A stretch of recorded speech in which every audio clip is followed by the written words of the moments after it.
Alright y'all, welcome back to the channel and to some more slug testing, and today we've got another very highly requested combination. We have tested these slugs once before, a decent while back on the channel, with some pretty decent results if I'm remembering correctly anyway, but we have not tried them through this particular choke combo yet, and that choke in of itself hasn't really shown us anything spectacular, but who knows, this is a completely different style slug that we have not run through it yet, so we'll see what happens. But as for the shells we got today, I brought out some more of these Brenneke 20 gauge Magnum slugs. They are a 3-inch 20 gauge 1 ounce silver slug, and the back of the box says they're moving at 1476 for velocity. A 1 ounce slug and a 20 gauge is a pretty stout load, and Brenneke has done pretty well for us in the past as far as accuracy goes as well. They claim a 1.8 inch group at 55 yards on the back here, and I think that's probably pretty close, but this combo might give us some better results than what they're claiming. We'll just have to see how they do. But as for the setup we're running today, I brought out my Stevens 301 20 gauge. It's got a 26 inch barrel with a Nikon inline XR up on top, but for that choke, we've got the Carlson's rifled choke tube in here. We've tested this several times with a bunch of different Foster slugs, and it really hasn't shown any massive improvement or really much of a difference at all so far, at least the 20 gauge version, but we have not tried any Brenneke slugs through it yet, so I don't know. We'll see what happens anyway. Carlson says it's a 1 in 35 twist, which doesn't sound like a lot, especially for just this short of a choke at the end, but 1 in 35 is a pretty common slug gun rifled barrel twist rate, so who knows. This little Stevens 301 with that rifle choke might really be a performer with these Brenneke shells. But as for our test today, we're going to run it the same as we usually do. I don't have a ton of these slugs, so I gotta work with what I do have. So we'll shoot 2 groups, one at 50 yards and another at 100 yards, all of which will be through the chrono as well, so we can get our velocity. At least this will give us a decent idea on if this is any kind of a good combination or if it really doesn't actually help. I believe these Brennekes through an improved cylinder shot somewhere between a 3 and 3.5 inch group or so at 100, so we'll see if the rifle choke can actually help them. So let's get you guys set up with a view of those targets. We'll shoot our groups and then bring everything back here and see how it all performed.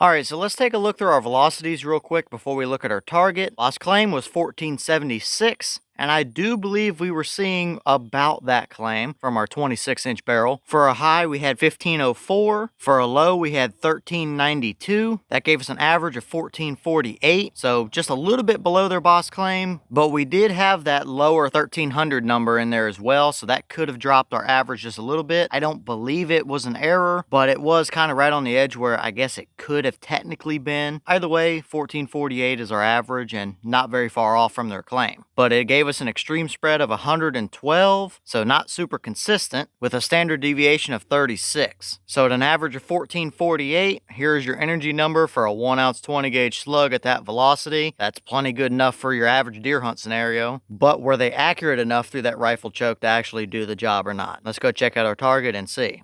Alright, well, here's our target, and yeah, it did not do what I was hoping it would do at all. We had some pretty wild inconsistencies here. Even at 50 yards, it was a little bit of all over the place. So the first shot we took was this one right here, and you can clearly see that entire slug is flying sideways. That is a straight up keyhole, and we're probably lucky we hit where we did. So that is not at all what we want to see. Even if it was a cold bore shot, a cold bore should not completely destabilize the slug like that. So our next 2 shots were these two up here that are pretty much in the same hole. They just created one big tear in the paper. So I figured, hey, I'll take another shot to see what happens since that was a keyhole, and we hit this right down here. That is an old bullet hole, don't worry about that. The sticker fell off of it, but this is a new bullet hole, and that was our fourth shot of the group. So clearly something here is not working. We had two that did what they were supposed to do, one that flew sideways and one that flew way low. And these are 12-inch circles across, so that right there is probably 8 or 9 inches worth of spread if you want to count that. So that is pretty terrible, or at least inconsistent. If we could actually consistently have them fly straight and do what they're supposed to do, then we would have something like these two, but that isn't really the case. Now moving over here to the right with our 100-yard group, the first shot I took, I was aiming at this center red dot, and we hit this guy that's kind of hiding on the paper down here at the bottom. So I figured instead of grouping off the bottom of the paper, I would aim up here for this top dot for our final 3 shots that I had to hopefully keep them on the paper. And we had 1, 2, and 3. So I guess this is technically better, or at least more consistent than what we saw over with our 50-yard group, but still, this is not a very good spread out at 100 yards at all. It's a 6.09 inch spread from that bottom bullet hole to this top bullet hole. Either way, I am not really liking this combination. Is it just the fact that these Brennekes don't like a rifle choke tube? Maybe I got a bad rifle choke from Carlson's, since that particular one in 20 gauge has yet to do anything at all to improve our results, and has usually made them worse, actually. So that could be a possibility, I suppose. Maybe it's somewhere in between where they might do decent through a smoothbore and they might do decent through a rifled barrel, but just having that little bit of spin right at the tip at that choke might be messing with the little tail wad piece that's attached to the back of them just enough to disrupt it and pull that tail piece out without actually putting a lot of spin on the slug to stabilize the lead portion of it like a rifled barrel would. I don't know. Either way, it's yet another disappointing result for the Carlson's rifle choke. I definitely had better hopes for it than that, that's for sure. But that's why you test things, to see what happens, because they don't always do what you expect them to do.